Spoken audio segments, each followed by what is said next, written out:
Hi, എല്ലാവർക്കും നമസ്കാരം. അപ്പോൾ ഇപ്പം സോഷ്യൽ മീഡിയയിൽ കിട്ടിയ ചൂടുള്ള ഒരു വാർത്തയാണ് അൻസിബയുടെ ഒരു വീഡിയോ. അൻസിബ കുറച്ചു മുമ്പ് സോഷ്യൽ മീഡിയയിൽ അപ്ലോഡ് ചെയ്ത ഈ വീഡിയോ ഇപ്പോൾ വൈറലായിരിക്കുകയാണ്. അപ്പോൾ ആദ്യം ഇത് നമുക്കൊന്ന് കണ്ടു നോക്കാം. അപ്പോൾ ഇതിനകത്ത് നടക്കുന്ന ഈ സംഭവം എന്ന് പറഞ്ഞു കഴിഞ്ഞാൽ ഇന്ന് ഉച്ചയ്ക്ക് നമ്മൾ ലൈവിൽ കണ്ട കാര്യം തന്നെയാണ്. കാരണം അൻസിബ ഋഷിയോട് സംസാരിക്കുന്ന സമയത്ത് ഋഷിയോട് പറയുന്നുണ്ട്, അർജുൻ എന്നോട് ചോദിച്ചു മേടിച്ചതാണിത്, ഞാൻ അർജുനോട് പറയണ്ടെന്ന് വെച്ച് ഇരുന്ന കാര്യമാണ്, അവൻ എന്നെ കൊണ്ട് പറയിപ്പിച്ചതാണ്, അവൻ അത്ര ശരിയല്ല. അപ്പോൾ അതിൽ പറഞ്ഞത് പൂർണ്ണമായിട്ടും ബിഗ് ബോസ് കാണിച്ചിട്ടില്ലാത്തതിനാൽ നമുക്ക് കാര്യമായി മനസ്സിലായിട്ടില്ല. അതിൽ പറയുന്ന ഒരു കാര്യമുണ്ട്. പക്ഷേ അൻസിബ നൈറ്റിൽ ശ്രീതു ഉറക്കളച്ച് അർജുനോട് സംസാരിക്കുന്നത് അമ്മയ്ക്ക് ഇഷ്ടമല്ല എന്ന് അൻസിബയോടും പറഞ്ഞിരുന്നതായി അൻസിബ ഈ വീഡിയോയിൽ പറയുന്നുണ്ട്. നമുക്കപ്പോൾ വീഡിയോ ഒന്ന് കണ്ടു നോക്കാം. ഹായ്, എല്ലാവർക്കും നമസ്കാരം. ഞാനിപ്പോൾ ചെന്നൈയിലാണുള്ളത്. അപ്പോൾ ഇന്നത്തെ ലൈവ് ഇപ്പോൾ എല്ലാവരും കണ്ടുകൊണ്ടിരിക്കുകയായിരിക്കും. അപ്പോൾ ലൈവ് കണ്ടുകൊണ്ടിരിക്കുമ്പോൾ ഞാൻ അർജുൻ്റെ ഒരു വിഷയം പറയുന്നുണ്ട്. അതായത് അവിടെയുള്ള വേറൊരു കണ്ടസ്റ്റന്റ് രാത്രി നേരം വൈകി ഉറങ്ങുന്നത് ആ കണ്ടസ്റ്റന്റിന്റെ മാതാവിന് ഇഷ്ടമല്ലായിരുന്നു. അപ്പോൾ ആ മാതാവ് അത് നേരത്തെ കിടന്ന് ഉറങ്ങാൻ വേണ്ടി പറഞ്ഞിട്ടുണ്ടായിരുന്നു. അപ്പോൾ ആ മാതാവ് പോകുന്ന സമയത്ത് എൻ്റെ അടുത്ത് നോക്കിക്കോളണമെന്ന് പറഞ്ഞിട്ടാണ് പോയത്.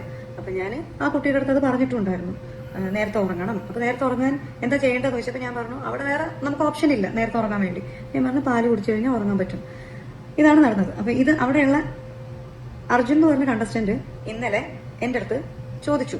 അതായത് ഞാനും സുരേഷ് ഏട്ടനും കൂടെ സംസാരിച്ചുകൊണ്ട് നിൽക്കുന്ന സമയത്ത് അർജുൻ അങ്ങോട്ട് വരികയും പാല് കുടിച്ചാൽ നേരത്തെ ഉറങ്ങും എന്നുള്ള കാര്യം എൻ്റെ അടുത്ത് പറയുകയും ചെയ്തു.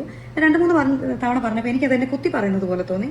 അപ്പോൾ തന്നെ ഞാൻ അവൻ്റെ അടുത്ത് പറയുകയും ചെയ്തു, അമ്മയാണ് ലോകത്തിലെ ഏറ്റവും വലിയ പോരാളിയെന്ന്. എന്നിട്ട് ഞാൻ പറഞ്ഞു കൊടുക്കുകയും ചെയ്തു, എനിക്ക് വേറെ അറിയില്ല, ഒരാൾക്ക് ഉറക്കം വരുന്നില്ല എന്ന് പറഞ്ഞു കഴിഞ്ഞാൽ എനിക്ക് അവിടെയുള്ള എന്തെങ്കിലും ഇൻഗ്രീഡിയൻസ് വെച്ചിട്ട് ഉറക്കം വരാനുള്ള കാര്യമേ പറഞ്ഞു കൊടുക്കാൻ അറിയുള്ളൂ. എനിക്ക് അതിൽ പരം ബുദ്ധിയൊന്നുമില്ല. അപ്പം ഞാൻ അതുകൊണ്ട് തന്നെയാണ് പാല് കുടിക്കാൻ പറഞ്ഞത്. അപ്പോൾ അതിന് എൻ്റെ അടുത്ത് വന്നിട്ട് ഡയലോഗ് അടിക്കേണ്ട ആവശ്യമില്ല. പിന്നെ അർജുനാണ് എന്നെ ബാക്ക് സ്റ്റാബ് ചെയ്തത്. ഞാൻ പുറത്തിറങ്ങിയതിന് ശേഷമാണ് അറിഞ്ഞത് എന്നെ ഏറ്റവും കൂടുതൽ നോമിനേഷനിൽ ഇട്ടത് അർജുനായിരുന്നു എന്ന്. അങ്ങനെ അർജുൻ ചെയ്യുന്നത് എനിക്കറിയില്ലായിരുന്നു. എനിക്ക് നോമിനേഷനിൽ വരുന്നതും ഒരിക്കലും ഞാൻ പേടിച്ചിട്ടില്ല, എവിക്ട് ആവുന്നതും ഞാൻ ഒരിക്കലും പേടിച്ച ആളല്ല എന്ന് ബിഗ് ബോസ് കണ്ട എല്ലാവർക്കും അറിയാം. അപ്പൊ അതുകൊണ്ട് തന്നെ ഞാൻ അവൻ്റെ അടുത്ത് പറഞ്ഞിട്ടുണ്ടായിരുന്നു, എനിക്ക് ഒരു പേടിയുമില്ല എന്നെ എവിക്ട് ആവുന്നതിൽ അല്ലെ നോമിനേറ്റ് ചെയ്യുന്നില്ല. പക്ഷെ നീ എന്നെ ഏറ്റവും കൂടുതൽ നോമിനേറ്റ് ചെയ്തു എന്ന് പറഞ്ഞപ്പോൾ എനിക്ക് വിഷമം തോന്നി. കാരണം ഞാൻ പുറത്തിറങ്ങിയപ്പോൾ ഏറ്റവും കൂടുതൽ പേര് എൻ്റെ അടുത്ത് പറഞ്ഞത്, നീ ഇറങ്ങാൻ നേരത്ത് എന്തിന് അർജുനെ ഹഗ് ചെയ്ത് കവളിൽ ഒരു ഉമ്മ കൊടുത്തു, നിന്റെ സഹോദരനെ പോലെ നീ കണ്ടു, കാരണം അവനായിരുന്നു നിനക്കെതിരെ ഏറ്റവും കൂടുതൽ നോമിനേഷൻ ചെയ്തത്, നിന്നെ ഏറ്റവും കൂടുതൽ വെറുത്തുകൊണ്ടിരുന്നത്. അപ്പോൾ അർജുൻ അവിടെ നിന്നിട്ട് എന്നെ ബാക്ക് സ്റ്റാബ് ചെയ്യായിരുന്നു എന്നാണ് ഞാൻ അർജുനോട് പറഞ്ഞത്. അത് ഞാൻ അർജുന്റെ മുഖത്ത് നോക്കി ബിഗ് ബോസ് ഹൗസിൽ നിന്ന് പറഞ്ഞിട്ടുണ്ടായിരുന്നു. ആ പറഞ്ഞ വീഡിയോ ലൈവിൽ വന്നിട്ടില്ല. അത് അവർക്ക് ഞാൻ വിളിച്ചു ചോദിച്ചപ്പോൾ അവരുടെ സെർവറിൽ വന്നിട്ടില്ല, ഹാർഡ് ഡിസ്കിൽ എത്തിയിട്ടില്ല എന്നാണ് പറയുന്നത്. അങ്ങനെ ഒരു വിഷയം അവിടെ ഉണ്ടായിട്ടുണ്ടായിരുന്നു. എന്റെ തൊട്ടടുത്ത് സുരേഷ് ഏട്ടൻ നിൽപ്പുണ്ടായിരുന്നു സാക്ഷിയായിട്ട്. അദ്ദേഹത്തിന് ഈ വിഷയങ്ങളൊന്നും അറിയില്ലെങ്കിലും ഞാൻ അവിടെ സംസാരിച്ച കാര്യം അദ്ദേഹം കേട്ടതാണ് അടുത്ത് നിന്നിട്ട്. അപ്പോൾ ഞാൻ പറഞ്ഞു, നീയാണ് എന്നെ പുറകിൽ നിന്ന് കുത്തിയത്, നീയാണ് ബാക്ക് സ്റ്റാബ് ചെയ്തത് എന്നുള്ള കാര്യം. ഇപ്പൊ ഈ ഒരു ഇഷ്യൂ ഉണ്ടായ സമയത്ത് അവിടെ ഞാൻ പോയിരിക്കുമ്പോൾ ബാക്കിയുള്ളവരൊക്കെ ഇഷ്യൂ നടക്കുന്നത് കണ്ടു. എന്താ പറഞ്ഞെന്ന് കേട്ടില്ല. എന്താണെന്ന് ചോദിക്കുമ്പോൾ ഞാൻ എല്ലാവർക്കും പറഞ്ഞു കൊടുക്കായിരുന്നു, ഇതാണ് സംഭവിച്ചത്. അപ്പൊ ഞാൻ മറ്റുള്ളവർക്ക് പറഞ്ഞു കൊടുക്കുന്ന വീഡിയോ മാത്രമാണ് ഇപ്പൊ ലൈവിൽ വന്നിരിക്കുന്നത്. അപ്പൊ അത് കണ്ടിട്ട് ആളുകൾ തെറ്റിദ്ധരിക്കേണ്ട, ഞാനത് അർജുനോട് പറയാതെ മറ്റുള്ളവരോട് പറഞ്ഞുകൊണ്ടിരിക്കുകയാണെന്ന്. അപ്പോൾ ചില കണ്ടസ്റ്റൻസിന്റെ PR ടീമുകൾ വന്നിട്ട് എനിക്ക് കുറെ പേരുകൾ തന്നിട്ടുണ്ടല്ലോ, അണലിസിബ, ബെഡ്സിബ, ഇങ്ങനെയുള്ള കുറെ പേരുകൾ തന്നിട്ടുണ്ട്. എനിക്ക് ഒരു കുഴപ്പമില്ല, ഇതെല്ലാം PR അറ്റാക്ക് ആണെന്ന് തിരിച്ചറിയാനുള്ള വിവരം എനിക്കുണ്ട്. പക്ഷെ ഇത് രൂക്ഷമായി കൊണ്ടിരിക്കുകയാണ് ഇപ്പോൾ. അപ്പൊ അതുകൊണ്ട് ഇപ്പൊ ഈ ഒരു കേസ് ഞാൻ അർജുന്റെ മുഖത്ത് നോക്കി സംസാരിച്ചില്ല, ഞാൻ പരദൂഷണം പറയുന്നു എന്നുള്ള രീതിയിൽ പറഞ്ഞ് വിഷം എന്നുള്ള രീതിയിൽ പലരും പറയുന്നതും കമന്റും ഞാൻ കണ്ടുകൊണ്ടിരിക്കുകയാണ്. അതുകൊണ്ട് മാത്രമാണ് ഞാനിപ്പോ ഈ ഒരു വീഡിയോ ചെയ്തത്. നിങ്ങളായിട്ടാണ് എന്നെ കൊണ്ട് ഈ വീഡിയോ ചെയ്യിപ്പിച്ചത്. അതായത് എന്നെ ഒരു കാരണവുമില്ലാതെ ഡീഗ്രേഡ് ചെയ്തുകൊണ്ടിരിക്കുന്നത് കൊണ്ട് മാത്രമാണ് ഞാൻ ഈ ഒരു വീഡിയോ ചെയ്തത്. ഇന്നലെ അർജുനാണെന്നുണ്ടെങ്കിലും എന്നെ ചൊറിഞ്ഞ് എന്നെ കൊണ്ട് പറയിപ്പിച്ചതാണ്. ഞാൻ അവിടെ മര്യാദയ്ക്ക് പോയി മര്യാദയ്ക്ക് തിരിച്ചു വന്ന ആളാണ് ഞാൻ. മെഞ്ഞാന്നത്തെ ദിവസങ്ങൾ കണ്ടിട്ടുണ്ടാവുമല്ലോ. അപ്പൊ തലേ ദിവസം ഞാൻ നിന്നിട്ട് ഞാൻ എന്തെങ്കിലും പറഞ്ഞു, ഞാൻ പിറ്റേന്നും അതുപോലെ ഒന്ന് തിരിച്ചു വരാൻ വേണ്ടി തന്നെ നിന്നത്. അപ്പോൾ ഈ അൻസിബ ഈ പറയുന്ന കാര്യം നമ്മൾ കഴിഞ്ഞ ദിവസങ്ങളിൽ തന്നെ ഇത് ചർച്ച ചെയ്തിരുന്ന ഒരു കാര്യമാണ്. കാരണം ശ്രീധുവിനോട് പല കാര്യം അർജുനൻ കറക്റ്റായിട്ട് പറയുന്നില്ല എന്ന് നമുക്കറിയാവുന്ന ഒരു കാര്യമായിരുന്നു.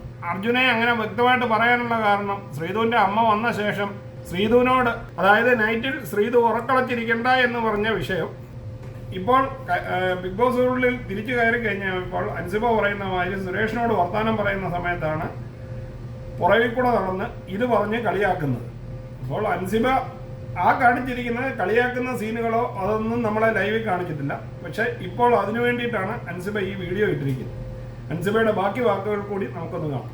പക്ഷെ അവനായിട്ട് എന്നെ ഇൻസൾട്ട് ചെയ്യാൻ നോക്കിയത് കൊണ്ടാണ് നടന്ന സംഭവം. ഞാൻ അവന്റെ മുഖത്ത് നോക്കി തന്നെ പറഞ്ഞത്.